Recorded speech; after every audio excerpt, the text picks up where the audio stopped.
And this discussion is going to be over chapter 5, which is entitled Leadership and Power. And from this chapter, um, it goes over how Americans tend to have different feelings about power in our society than others.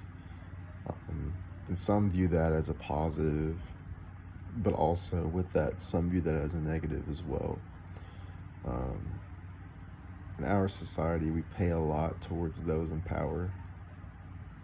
Um, if we as a society are silent about frustrations and other things along that nature, um, that tends to also start the process of the misuse of power among leaders. Um, it's very important to it's very important for leaders to be challenged by the general public in order to in turn make them better leaders and also assist the community in a more efficient way when they feel challenged that way. Um, Many leaders have been without hardship from the community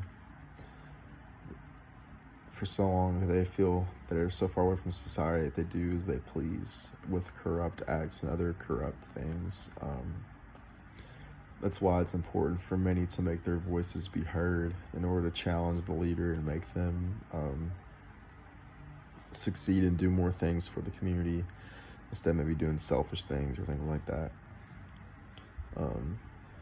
And power is a given, and turning our heads away from it and treating it as a dirty word will not make it go away. Instead, we need to focus on the importance of power and the effective ways to use power as well.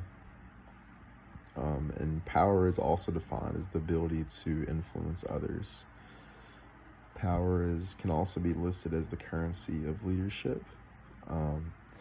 And the chapter also goes over how coercive power is the ability to administer punishment for negative reinforcements.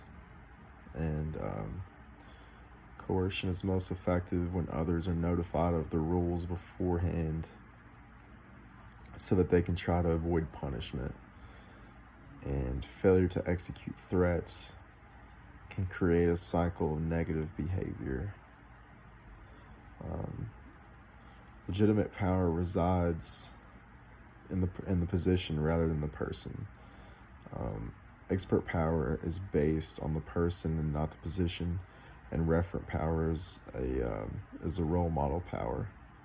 And this happens when people look up and admire someone.